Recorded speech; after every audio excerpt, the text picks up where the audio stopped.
Amém, amém. Boa tarde a todos. Que a graça e a paz de Jesus Cristo seja com você, seja com sua casa. Poucas coisas são tão importantes, eu não sei se na verdade há algo mais importante do que essa compreensão de que Deus é por nós, é conosco e é com nossa família, é com nossa casa. Às vezes pode parecer algo quase despretensioso, bonitinho, o tipo de coisa que a gente grava, mas a expressão simbólica dessas crianças cantando, que a vida com Jesus é diferente, e nós, enquanto família, cantando junto com elas, sobre o amor de Deus que é alto, profundo, largo e acima de todas as coisas, esse é o tipo de coisa que deve aquecer o nosso coração. E como Moa orava ainda há pouco, pedindo para que Deus abençoasse essa nossa família, a igreja, mas que Deus também abençoasse nossa casa, nossa família física. Eu acho que é o que eu tenho tentado falar.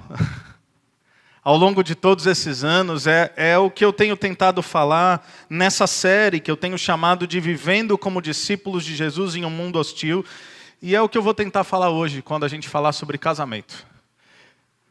Não há nada mais importante do que essa compreensão profunda, inegociável, de que Deus tem uma família espiritual, que passa pelas nossas famílias, pelas nossas casas, pelos nossos casamentos, pelos nossos filhos. É por isso que eu quero convidar você a abrir a sua Bíblia na primeira epístola de Pedro, capítulo 3. 1 Pedro 3. A partir do versículo 1 até o versículo 7. Afinal, o que é que está em jogo? O que está em jogo é que a cada geração o Evangelho precisa ser solidificado, reafirmado e transmitido àqueles que vêm depois de nós. Portanto, Deus tem um projeto. Sempre teve. Projeto esse que o mundo, cada vez mais, sempre foi assim. Em alguns períodos se acentua, mas um projeto de família que o mundo tenta destruir. Que a cultura tenta vilipendiar. Que os valores culturais antagônicos ao Evangelho tentam distorcer. Então que Deus nos ajude a sempre olhar, não para aquilo que está sendo dito e percebido, mas sempre retornar para a verdade sólida e atemporal da palavra de Deus.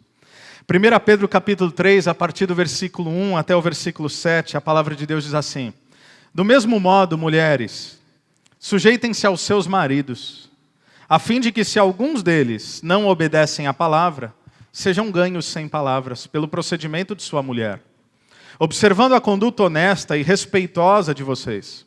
A beleza de vocês não deve estar nos enfeites exteriores, como cabelos trançados e joias de ouro ou roupas finas. Pelo contrário, esteja no ser interior que não perece, beleza demonstrada num espírito dócil e tranquilo, o que é de grande valor para Deus. Pois era assim que também costumavam adornar-se as santas mulheres do passado, que colocavam a sua esperança em Deus. Elas se sujeitavam aos seus maridos, como Sara, que obedecia a Abrão e lhe chamava Senhor. Dela vocês serão filhas se praticarem o bem e não darem lugar ao medo. Do mesmo modo, vocês, maridos, sejam sábios no convívio com suas mulheres e tratem-nas com honra, como parte mais frágil e coerdeiras do dom da graça da vida, de forma que não sejam interrompidas as suas orações. Vamos orar? Deus, nós te pedimos que abençoe nossas vidas, ilumine nossas mentes e nos permita deixar de lado tudo quanto são estereótipos daquilo que esse texto parece ou pode parecer dizer, daquilo que ouvimos ou percebemos como vozes culturais, e que possamos, diante de Ti, diante da Tua palavra, ouvir a voz do Teu Espírito e extrair desse texto aquilo que é a Tua verdade. Nos ajude, é o que te pedimos no nome de Jesus. Amém, amém. Homens e mulheres são distintos. Afirmação simples, né? Nunca foi tão necessário afirmar o óbvio como no tempo em que vivemos. Homens e mulheres possuem diferenças significativas em predileções, em desejos, em sonhos. Existem diferenças constitutivas de ordem biológica, psicológica, afetiva, física, hormonal, cromossômica.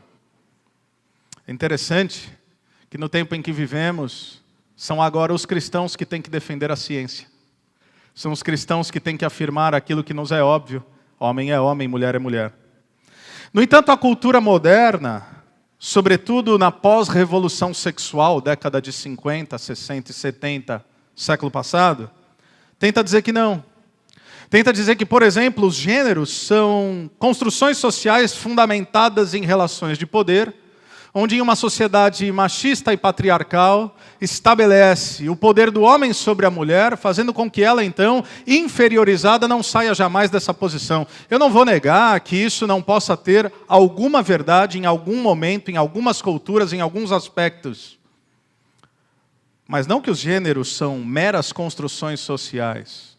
Homens e mulheres são diferentes. O que é que esses movimentos têm conseguido? Bom, eu poderia fazer uma lista que é quase infinita. Mas, entre outras coisas, tem conseguido a aberração, por exemplo, de permitir que homens possam competir fisicamente contra mulheres. Homens biológicos. Afinal, só existem homens biológicos. E só existem mulheres biológicas. Homens biológicos que se sentem alguma outra coisa têm hoje o direito de espancar num octógono mulheres com a pecha da igualdade. Que tipo de mundo é esse que a gente vive? Ainda assim, não precisa ser nenhum especialista, basta você olhar para o lado e vocês vão ver a afirmação óbvia que eu estou fazendo. Homens e mulheres são diferentes. E o que é que nós podemos fazer? Diego, eu achei que você ia falar de casamento. Eu vou, mas primeiro é importante entender o básico. Diante de uma cultura hostil à fé cristã, e esse é o tema da nossa série, exilados, vivendo como discípulos de Jesus em uma cultura hostil, em um mundo hostil, você pode navegar pela afirmação das águas culturais e afirmar a igualdade acrítica entre homens e mulheres. Ou você pode se voltar para a boa e velha palavra de Deus e descobrir que no primeiro livro e no primeiro capítulo, a palavra de Deus em Gênesis 1:27 vai afirmar: criou Deus o homem à sua imagem, a imagem de Deus o criou, homem e mulher os criou. É interessante como ideias acabam ganhando concretude e desdobramento muito tempo depois. Por que antes de falar de casamento eu preciso falar da obviedade de homem e mulher? Porque de um lado alguém pode gritar: homens e mulheres são iguais e nós lutaremos para provar isso. Eu sugiro que cristãos devem gritar: homens e mulheres se complementam em suas diferenças. E isso é um dom de Deus. Homens e mulheres são constitutivamente diferentes. Isso é uma dádiva. Isso é uma bênção. A bênção do complementarismo. E essa compreensão é crucial porque uma das expressões que talvez nos chame mais atenção, sobretudo das mulheres, e eu entendo um certo incômodo, é essa primeira expressão do texto em 1 Pedro, capítulo 3, versículo 1, do mesmo modo, mulheres, sujeitem-se aos seus maridos. Falar de sujeição e falar de submissão nos tempos em que vivemos é algo um pouco sensível, é algo um pouco complexo. E o que isso quer dizer, afinal? Esse texto, primeiro, ele não aborda as funções clássicas do marido e da mulher dentro de um casamento cristão. Quem faz isso é Paulo, em Efésios 5. Quando você lê Efésios 5, Paulo está escrevendo para um marido cristão, para uma mulher cristã, e dando ordens, ordenamentos, orientações do que deve ser o papel do homem e da mulher que devem glorificar a Deus. Embora os princípios sejam os mesmos aqui, em um primeiro momento, Pedro ele vai se dirigir, você vai perceber, a uma mulher cristã casada com um marido incrédulo. Quando é que eu sei disso? Quando ele diz que os homens, mesmo quando eles forem desobedientes à palavra de Deus, espera-se uma postura, primeiro da mulher, depois a gente vai falar dos maridos. E essa distinção é importante, sabe por quê? Porque Pedro está escrevendo no primeiro século, onde aquilo que domina é a cultura greco-romana. E na cultura greco-romana eles enxergavam a ação sexual como um meio pelo qual as divindades poderiam atuar. Na verdade, o sexo era uma divindade, sexo era Deus.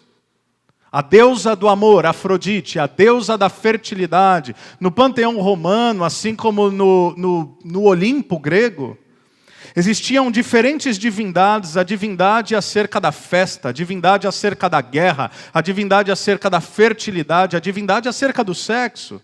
Era uma cultura completamente politeísta, o sexo era divino, e os corpos orbitavam, portanto, ao redor dessas divindades. E sabe qual era o canal principal para a manifestação dessas atividades? O homem. Essa sim era verdadeiramente, na cultura greco-romana, uma sociedade machista. Uma sociedade patriarcal. Afinal, o pai de família, o pater familias, ele tinha poder absoluto. De que maneira? O homem impunha a sua vontade através do sexo. E não existia limites. Na cultura greco-romana, prostituição, pederastia, bissexualidade e pedofilia eram absolutamente normais. Parece que estamos voltando ao paganismo. Na cultura greco-romana, antes da influência cristã, essas realidades eram absolutamente aceitáveis. E antes que você pense que isso significa liberdade, crianças e mulheres naquela cultura eram apenas objetos.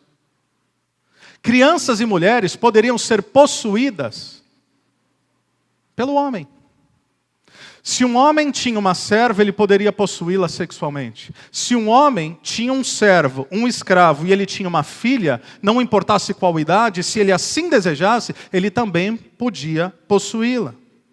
Ninguém tinha mais autoridade do que esse homem, pai de família. Esse era o verdadeiro conceito de patriarcado. E as mulheres? As mulheres romanas, delas era esperado castidade, pureza.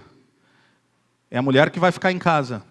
É a mulher que vai cuidar dos filhos. O homem poderia exercer qualquer tipo de promiscuidade e devassidão, inclusive espiritualizando essa realidade, porque naquela época, talvez você vai se lembrar de Paulo escrevendo aos Coríntios, ele fala tanto de imoralidade, porque Corinto é uma cidade promíscua, onde existe um templo de adoração à deusa da fertilidade. Deusa essa que a maneira como você poderia adorá-la é se relacionando com prostitutas cultuais, verdadeiras sacerdotisas do sexo, que ao oferecerem o seu corpo, pensavam estar servindo a essa divindade. Isso era culto.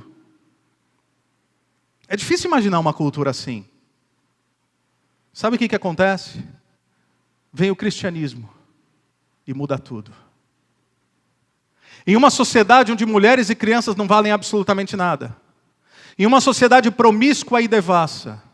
Em uma sociedade onde não havia limites para o prazer e para a expressão da sua sexualidade. Sabe o que subverte os valores dessa sociedade? A fé cristã. Porque o cristianismo vem e, em primeiro lugar, afirma o seguinte: não são vários deuses, é um único Deus. E o sexo não é Deus. Essas não são divindades, são coisas criadas, são ilusões, são idolatrias, são falsos deuses. Agora o sexo, como bênção de Deus, volta ao seu lugar de criação e não de divindade. E como coisa criada por Deus, ele passa a encontrar o seu lugar, como todas as outras coisas criadas por Deus, tendo o objetivo de glorificar a Deus. Então agora o que é o casamento? O casamento é um homem e uma mulher em uma relação pactual para o restante da sua vida, gerando filhos e filhas e estabelecendo na sua casa um sinal, um testemunho. Que testemunho é esse? Que a nossa relação deve antecipar e fazer vislumbrar a relação mais divina que existe, que é a de Cristo e a sua noiva. De modo que agora Paulo vai dizer aos Efésios que o homem, tal como o noivo Jesus, deve amar a sua esposa entregando-se sacrificialmente. Essa é a verdadeira vida. E a esposa, tal como a igreja, deve olhar para o seu marido, para o seu noivo, como aquele que ela pode entregar o seu respeito, o seu auxílio, a sua colaboração. Esse é o casamento. Vocês não têm ideia da revolução que é isso. Nós não temos ideia do que isso significa como subversão e como ruptura dos valores fundacionais de uma sociedade greco-romana. O cristianismo vem e muda completamente isso. Agora imagine, o que é que significaria ler essas mesmas palavras, não com a mente de grego que a gente tem, porque nossa mente é de grego, mente ocidental.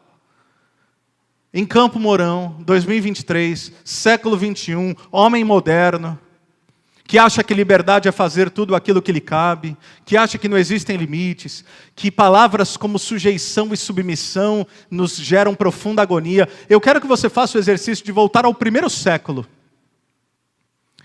E imagine o que significava ler, num contexto romano, essas mesmas palavras, em uma cultura verdadeiramente e nocivamente patriarcal. Sabe o que o Evangelho faz? Dignifica e liberta a mulher como nunca antes. Eu vou repetir, porque tem gente hoje em dia achando que a Bíblia é machista. Não estudou nem Bíblia nem história. Em uma cultura verdadeiramente machista, nociva e patriarcal, o que o Evangelho faz é dignificar a mulher como nunca antes visto na história. É nesse cenário que Pedro primeiro diz o óbvio para a época, que as mulheres deveriam se sujeitar aos seus maridos. Mas é nesse cenário que Pedro diz algo escandaloso para o homem, quando ele afirma que ele tem a responsabilidade de honrar, se dedicar e colaborar com sua esposa na missão de glorificar a Deus a partir da sua casa. A partir disso, agora eu vou ler de novo. Porque me parece que existe um problema de conceituação nas nossas mentes. O homem moderno, ou o homem pós-moderno, ele vive hoje em uma sociedade onde liderança parece sinônimo de poder, não é verdade? A gente confunde líder com chefe. Líder é quem inspira, líder é quem serve, líder é quem motiva. Chefe é quem manda, é outra história. Pode ser que hajam chefes que também exercem liderança, mas pode ser que tenham chefes que só exercem mesmo a chefia. Aliás, esses são péssimos líderes. Podem ser ótimos chefes, mas péssimos líderes. Então, o homem não é chamado para ser o chefe da casa, mas o líder da casa. À luz de qual líder? O maior de todos, Jesus. Que ama, que se entrega, que se sacrifica. Então nós estamos com dificuldade de perceber liderança porque a gente acha que tem a ver com poder, ao invés de conceber a ideia de liderança verdadeira, que é o serviço. E aí nós temos uma outra dificuldade porque nós achamos que submissão é sinônimo de inferioridade, ao invés de compreender submissão como preceito de colaboração e auxílio, porque não é isso que as Escrituras nos mostram. Então, o que não é a submissão feminina, antes de eu dizer o que ela é? A submissão feminina não diz respeito à sujeição de gênero. Em momento nenhum a palavra de Deus afirma que mulheres são inferiores a homens. De maneira alguma. O contexto aqui muito específico, que é a esposa deve submeter-se ao seu marido no contexto do lar, não a outros homens, não a mulher a partir de uma inferioridade, e eu já vou trabalhar esse conceito, como a todo outro homem, como se nós tivéssemos a necessidade de uma verdadeira guerra dos sexos. Em segundo lugar, o que não é a submissão feminina? Repito, não é inferioridade. Então, em primeiro lugar, não é sujeição de gênero da mulher para com o homem, mas não é inferioridade. Sabe por quê? 1 Coríntios 11:3, e eu poderia dar uma lista enorme, vai dizer: quero, porém, que entendam que o cabeça de todo homem é Cristo, o cabeça da mulher é o homem, e o cabeça de Cristo é Deus. Se você pensa que liderar e exercer autoridade é sinônimo de superioridade, você crê numa heresia. Porque isso seria afirmar que o Deus Filho é menor que Deus Pai. E em nenhum momento, isso literalmente é heresia para a teologia. Em nenhum momento nas Escrituras nós vemos uma hierarquização da Trindade. É o Deus Uno que também é trino. É o Deus Pai, Deus Filho, Deus Espírito, um único Deus distinto em três pessoas, com três funcionalidades. Não diz respeito à hierarquia, diz respeito à função, diz respeito a propósito, diz respeito à ordem. O que a submissão feminina também não é uma sujeição acrítica, plena e irrestrita. A mulher não dá ouvidos ao seu marido em tudo. Explico.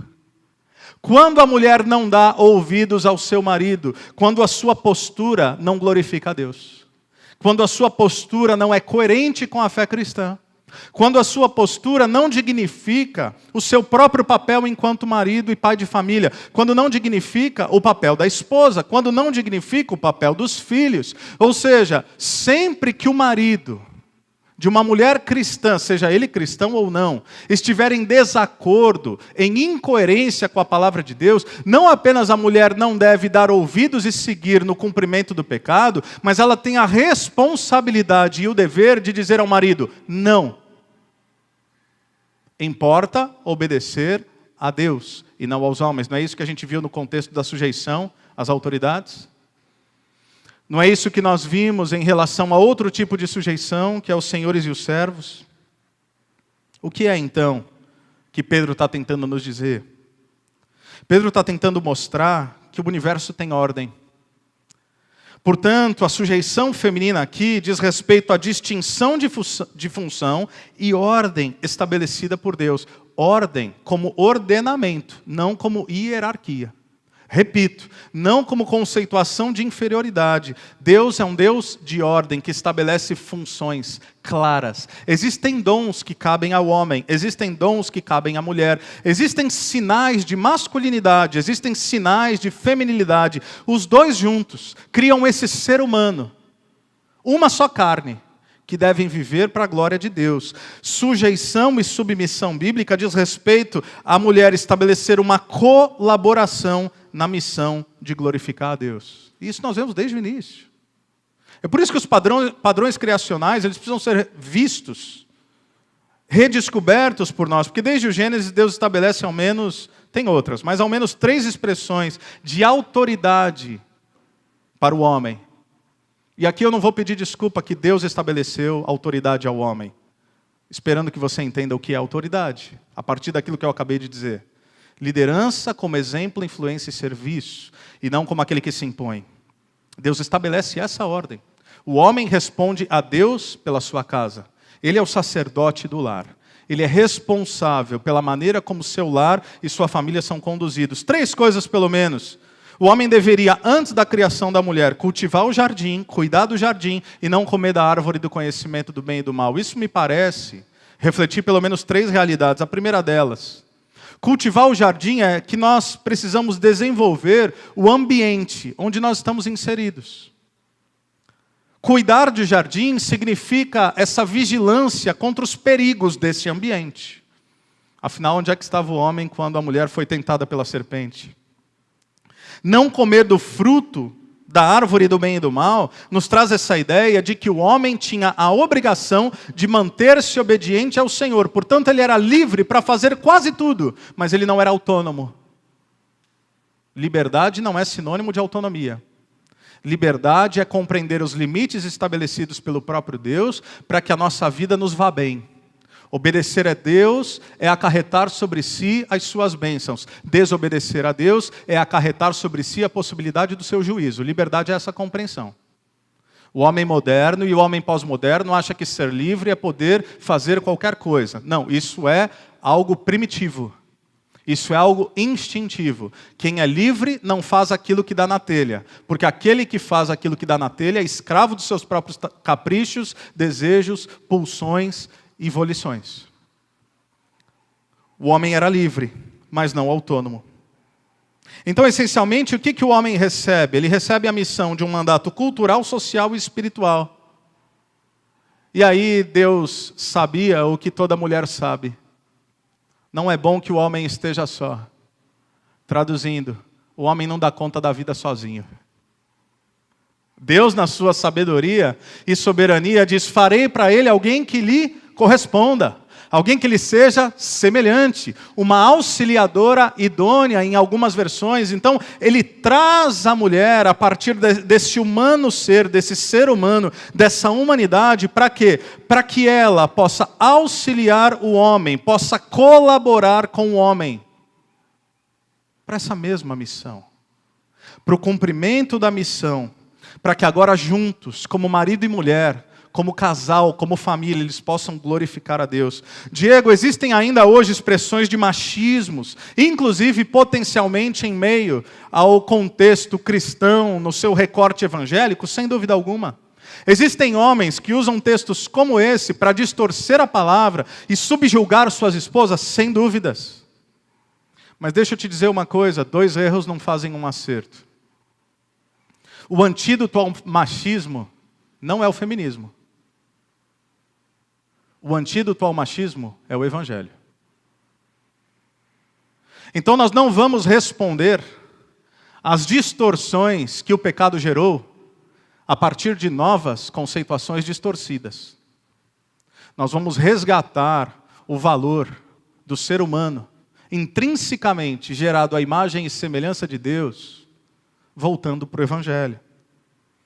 A fim de que, voltando para o texto, a fim de que, se alguns deles não obedecem à palavra, sejam ganhos sem palavras pelo procedimento da sua mulher, observando a conduta honesta e respeitosa de vocês.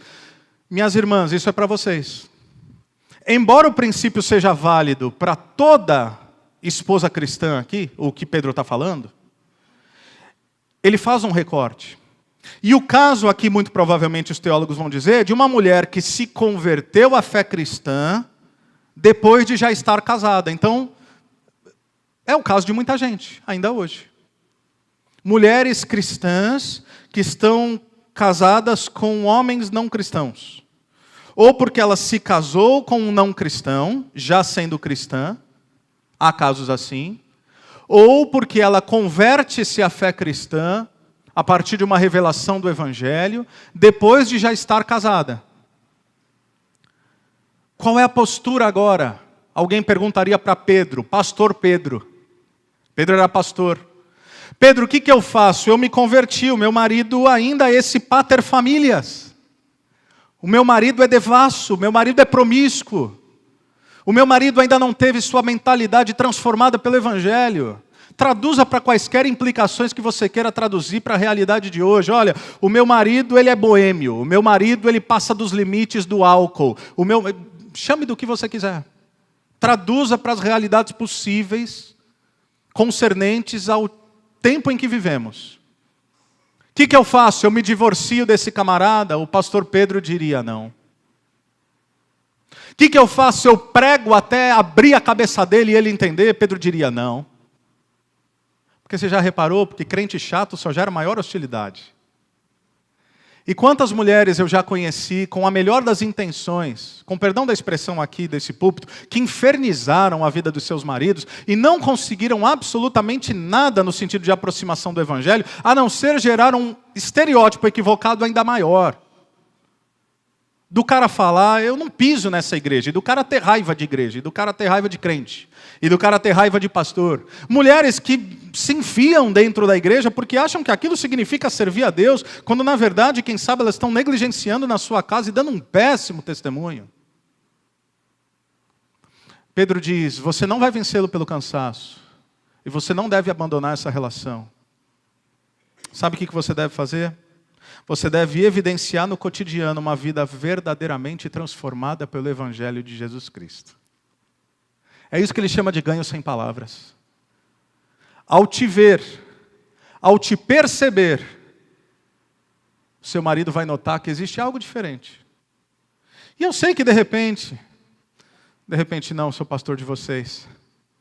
É o caso em certo sentido de algumas famílias da igreja. E você tem orado pela conversão do seu marido. E você tem orado, quem sabe ele já é convertido, mas ele não te acompanha tanto assim. E talvez às vezes você parece que está ficando bastante desanimada.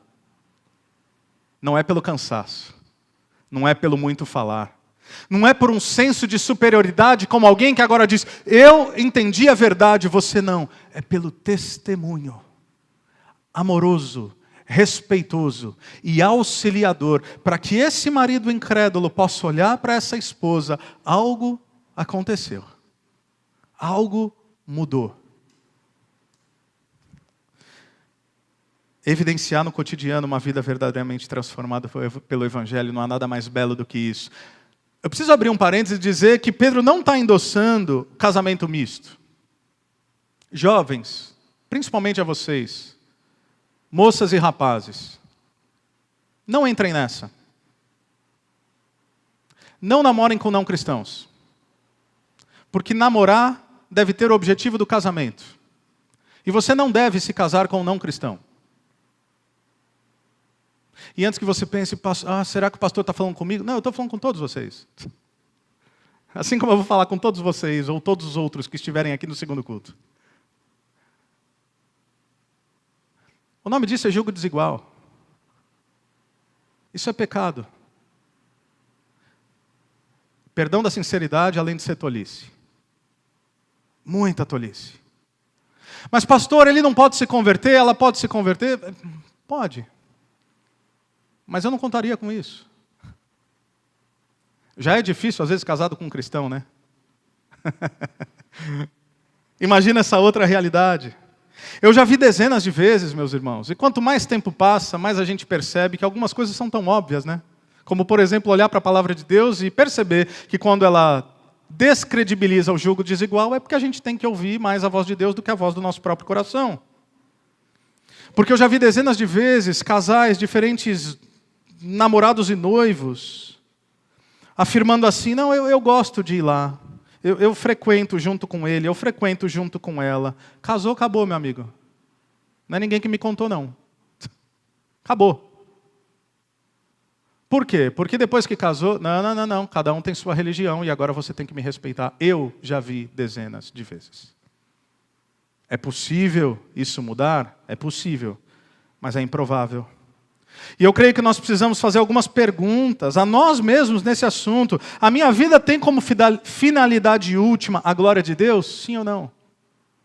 Os meus relacionamentos têm como objetivo a glória de Deus? Sim ou não? Então, como é que eu vou glorificar a Deus no meu casamento e na minha família, me casando com alguém que não tem esse mesmo alvo?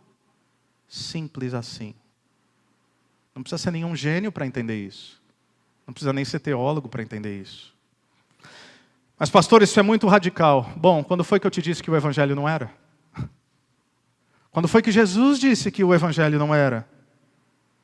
Quando foi que nós compramos a ideia de que a vida com Jesus pode ser vivida de modo fragmentado, onde o ambiente igreja é para glorificar a Deus, mas o ambiente família não é?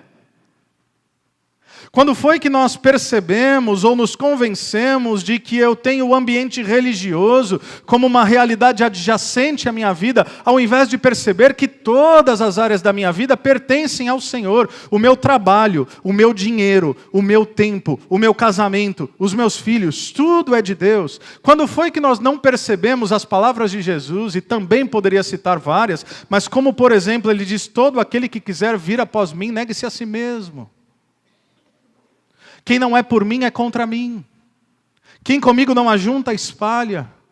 Larga é a porta que leva à perdição, mas estreita é a porta que leva à salvação e poucos passarão por ela. Quem coloca a mão no arado e olha para trás não é digno de caminhar comigo. Palavras de Jesus. Sabe o que aconteceu? O homem moderno quer ser satisfeito. O homem moderno quer ser feliz, muito embora ele não saiba minimamente o que isso significa. E para exercitar sua própria plenitude, felicidade e ilusória satisfação, ele é capaz de, inclusive, ignorar plenamente os preceitos da palavra de Deus. Talvez é o que Paulo diria, julgando-se sábios, tornaram-se loucos. Esse é o mundo que a gente está vivendo. Esse é o mundo greco-romano. Esse é o novo paganismo. Em uma sociedade que, por ora, foi influenciada profundamente pela fé cristã. Aliás, há um período histórico de 1000 anos a que nós denominamos cristandade. E agora, sutilmente, tem se afastado dessa mesma realidade, tirando Deus do horizonte da história e estabelecendo o ser humano como a nova divindade, onde todas as coisas orbitam ao seu redor, porque, afinal, o ser humano, enquanto Deus, precisa ser agradado. E se o ser humano é o centro de tudo, Deus deve inclusive orbitar ao seu redor, estabelecendo aos seus próprios caprichos, fazendo suas próprias vontades. Sabe o que é assustador? Não é apenas o pessoal lá fora que pensa assim, porque nós somos filhos também dessa mesma cultura.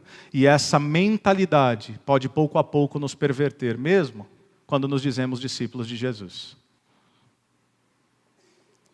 Meu Deus, eu nem comecei. Vamos acelerar.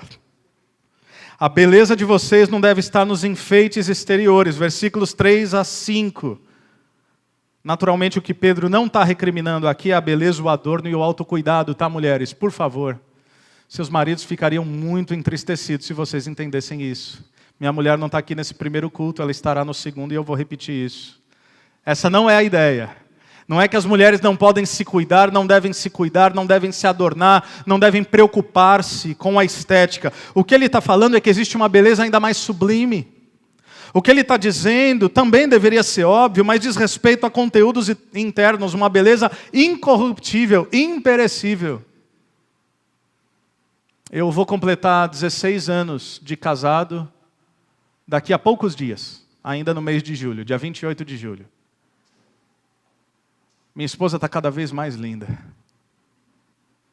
Por dentro e por fora. Porque olhar para alguém que tem dedicado anos ao seu lado e parecer-se cada vez mais com essa pessoa, porque esse é o milagre do casamento, não é verdade? Quando a gente se torna uma só carne, você vai ficando um negócio meio simbiótico. Tomara que seja para melhor. E você vai percebendo que agora não são apenas paixões juvenis, mas são histórias. Histórias de superação. Quem está ao teu lado, marido ou esposa, por 1, 2, 5, 40 anos, é a pessoa que passou pelos picos e vales, é a pessoa que, literalmente, na alegria e na tristeza, na saúde e na doença, na riqueza ou na pobreza, eu ainda não experimentei a riqueza, então a pobreza é aquilo que temos compartilhado, mas a verdade é que essa pessoa que está ao seu lado se torna, se em Deus ela está, cada vez mais bela, cada vez mais digna da nossa admiração. Uma beleza que perpassa o tempo, que perpassa meros esteticismos, que ultrapassa qualquer relação cosmética, que não importa se aquilo que se vê é a mesma coisa daquilo que se via há 10, 20, 30, 40 anos atrás, porque obviamente não é mais. O que importa é que cada vez você ama mais essa pessoa. Cada vez você admira mais essa pessoa. Cada vez você respeita mais essa pessoa. Por quê? Porque o casamento cristão deveria ser exatamente isso. Um homem e uma mulher se colocando em sujeição plena a Cristo, dizendo: Jesus, se não for o Senhor, a gente não sabe nem como é que começa esse negócio. Então nos ajuda, e nos transforma, e nos molda. Essa é a beleza. E a gente chega ao versículo 7. Do mesmo modo, vocês, maridos, sejam sábios no convívio com suas mulheres e tratem-nas com honra, como parte mais frágil e coerdeiras do dom da graça da vida, de forma que não sejam interrompidas as suas orações. Antes que as mulheres se sintam injustiçadas. Porque se você fez uma conta, são 6 versículos de orientação para a mulher, 1 versículo de orientação para o homem. Parece injusto. Não é. É de novo a sabedoria divina, porque alguém já disse que o homem só consegue entender uma coisa de cada vez. Então, tenha paciência conosco. Não é isso? 6 versículos para a mulher, complexidade, sugestões, hipóteses, se o marido é crente, se o marido não é, ganho sem palavras, paciência, resiliência. O homem não dá conta disso. E aí Deus traz um versículo, mas muito importante. Ele diz o seguinte: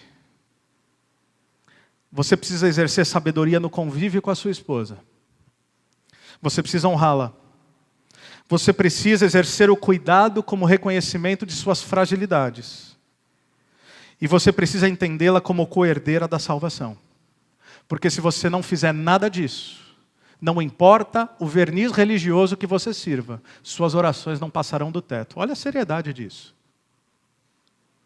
Olha a seriedade disso.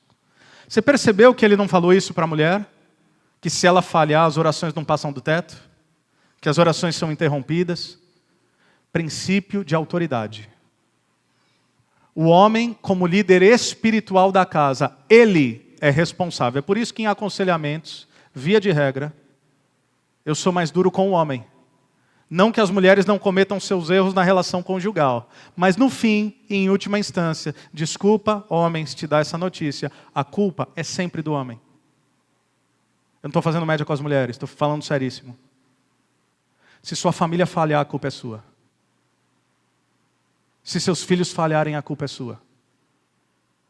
Porque Deus vai perguntar a você como é que você cuidou da filha dele que ele colocou ao seu lado. a qual você chama de esposa. É isso que está dizendo aqui. Quando a palavra diz, tratem-nas como co-herdeiras da salvação, é a compreensão de que a mulher não é sua no sentimento de posse. A mulher é sua irmã em Cristo, porque primeiramente ela é filha de Deus. Veja bem como você trata a filha do rei. Porque Deus é um rei ciumento. Sabe como é que a gente sabe quando um casamento é bom? A mulher com o tempo, quando ela é verdadeiramente honrada, cuidada, amada pelo seu marido, ela floresce. Ela fica mais bonita, literalmente. Ela fica mais vívida. Sabe quando eu sei que um casamento está em frangalhos? O rosto da mulher denuncia. Sua tristeza, sua apatia. Em nome de Jesus, maridos, cuidem de suas mulheres, é o que o texto está dizendo aqui. Porque não importa se você for bem-sucedido em todas as áreas da vida. Não importa se você vier nessa igreja ou em qualquer outra todos os domingos. Se você falhar no cuidado da sua esposa, se você falhar em honrá-la, você falhou em tudo. Em tudo. Eis o peso da responsabilidade que paira sobre nós. Interessante, sejam sábios no convívio com suas mulheres. Vivemos um tempo diferente da cultura greco-romana, com outras complexidades, onde não necessariamente habitar debaixo do mesmo teto significa conviver. Vivemos em uma sociedade de orfandade afetiva, onde os homens estão cada vez mais inteligentes em como prover, que de fato é seu papel, mas cada vez menos sábios no conviver. Pais ausentes, maridos negligentes, homens meninos. E eu não posso nem entrar na questão, por falta de tempo, dos homens emasculados da nossa sociedade. O que eu chamo de homens emasculados? Eu não estou falando sequer de sexualidade. Homens meninos, homens que não sabem ser homens, homens que não passam um pingo de segurança para suas esposas. Eu vejo esposas amedrontadas, inseguras, mulheres ansiosas, depressivas, porque não tem um homem dentro de casa. Se fizesse um recorte disso, eu ficaria mal explicado, mas vocês entenderam o que eu acabei de dizer. Porque não tem a figura desse marido que em tudo deseja glorificar a Deus, sendo sábio no convívio, honrando. Olha que interessante. Se a mulher ele diz sujeite-se, ao homem ele diz honrem-na. O que é honra? Apreciação, consideração em autoestima, elevação. No fim das contas, qual é o papel do casamento? Ambos em sujeição a Cristo, valorizando um ao outro, para a glória de Deus. Cada um na sua função, cada um no seu papel. Qual é a asa mais importante de um avião, à direita ou à esquerda? Que pergunta besta. Quem é mais importante no casamento, o homem ou a mulher? Que pergunta besta. Entendeu? Se você não fizer isso, marido, a palavra de Deus diz que Deus fará interrompidas as suas orações. Eu não sei você. Essa expressão me gera temor e tremor. Eu não sei você. Essa expressão me gera um certo constrangimento. Eu não sei você. Essa expressão me faz querer me colocar de joelhos e clamar: Senhor, misericórdia, sem ti eu não consigo. A gente ouviu tudo isso e poderia ouvir tanto mais, ou tão mais. Mas no fim das contas, quando a gente fala de casamento, esteja você casado ou não, se você vai se casar um dia ou não, mas o que nós queremos de verdade? Sobretudo nós que estamos casados, ou que desejamos nos casar. Que Deus abençoe nossas casas. Que Deus abençoe nossas famílias. Que Deus abençoe nossos casamentos. Quem sabe alguns casamentos precisam passar pelo processo da restauração. da redenção, da cura, do perdão. Quem sabe outros não chega a tamanha dramaticidade, mas você ouve isso, marido ou esposa, e você fala: Deus, me ajuda a cumprir o meu papel, me ajuda a cumprir a minha função. E para isso, pelo menos duas coisas são necessárias, e eu encerro com isso. Em primeiro lugar, eu preciso assumir a responsabilidade que tenho enquanto cônjuge. Perceba que não é maridos cobrem de suas esposas isso, isso, isso. Esposas cobrem dos seus maridos isso, isso e aquilo. Não é. Você cumpra seu papel. Você cumpra a sua missão. Esposas, vocês têm algo a fazer e assim glorificando a Deus. Maridos, você tem algo a fazer e assim você glorificará a Deus. O casamento não é o ambiente onde nós transferimos a responsabilidade ao outro quando não somos felizes. O casamento é o ambiente onde nós assumimos a responsabilidade, dizendo: não importa o que aconteça, eu honrarei ao meu Deus. A primeira coisa é se responsabilizar. A segunda coisa é me sujeitar à ação soberana de Deus. É compreender em primeira instância que eu tenho a minha parte, que eu tenho a minha função, mas é compreender em última instância que eu jamais conseguirei cumpri-la, a não ser pelo Espírito Santo de Deus em mim e se movendo através de mim. Eu me responsabilizo por aquilo que eu posso e devo fazer, mas eu clamo a Deus naquilo que eu não consigo, porque se não for Ele, nós jamais seremos o marido ou a esposa que nós precisamos ser, e você sabe disso. Então, enquanto a equipe de louvor se aproxima aqui e nos conduz em mais um tempo de adoração, eu quero te desafiar, sobretudo você casado, você marido, você esposa. Eu não sei como vai o seu casamento. Pode ser que ele está maravilhoso, tomara, mas eu definitivamente não sei algumas das complexidades e profundidades que só você e o seu cônjuge sabem. Quem sabe vocês estão aqui do lado, ouvindo sobre isso, e quem sabe há um profundo constrangimento entre ambos. Quem sabe há coisas que precisam ser conversadas e têm sido adiadas há tanto tempo. Quem sabe algumas conversas difíceis precisam acontecer, não como alguém que cobra o outro, mas como alguém que se responsabiliza em sua parte.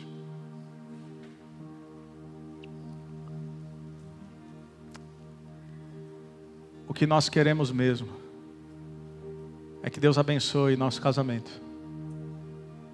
É que Deus abençoe nossa casa. É que Deus abençoe nossas famílias.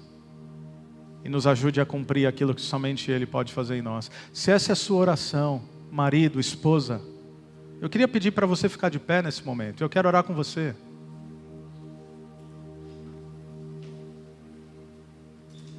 Se eu estivesse aí, eu ficaria de pé, porque eu quero um casamento cada vez melhor. Eu quero ser um marido cada vez melhor. Eu quero honrar minha casa. Eu quero honrar minha esposa. Eu quero ser um bom exemplo para os meus filhos. Eu quero glorificar a Deus.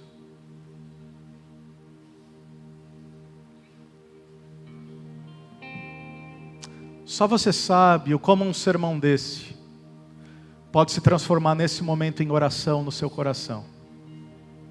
Mas eu quero orar por você. Eu quero orar pelo seu casamento, eu quero orar pelo seu relacionamento. Eu quero orar pela sua família. Eu quero orar por essa família.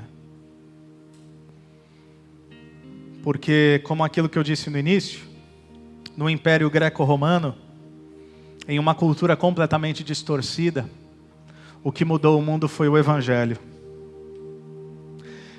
Eu acho que em 2023, na cultura ocidental, em um mundo completamente distorcido, a única coisa que pode mudar o mundo é o Evangelho. E isso passa pela minha casa e pela sua casa. Quem sabe a gente pode assumir um pacto, juntos, com Deus. Eu e minha casa serviremos ao Senhor. Senhor Deus, nós te louvamos e rogamos pelas nossas famílias. Aqui diante de Ti nós temos seus filhos e suas filhas, cada um com suas orações, histórias, desejos, anseios. Casamentos que têm sido abençoados por Ti, que têm sido sustentados por Ti. Alguns deles só querem se manter nesse princípio de honra ao Senhor. Outros deles, somente o Senhor e eles sabem, precisam ser profundamente tocados pelo Senhor mais uma vez. Independente de qual é a necessidade dos meus irmãos e das minhas irmãs, que o Senhor assim o faça. Que o Senhor gere em nós uma igreja de famílias que estão longe de ser perfeitas, que estão longe de ser impecáveis, mas que se colocam de joelhos em submissão ao Rei dos Reis. Homens que dizem: Senhor, eu preciso liderar a minha família para mais perto de Ti. Mulheres que dizem: Senhor, eu preciso ser sábia no procedimento da minha casa e nas funções que cabem a mim enquanto esposa, porque a mulher sábia edifica a sua casa. Em um mundo tão doido e tão complexo, nós temos aqui os Teus filhos e Tuas filhas dizendo sim para a Tua vontade. Sopra sobre nós, derrama Teu Espírito sobre nós, realiza o Teu milagre em nós. É o que nós Te pedimos no nome de Jesus. Amém. Amém.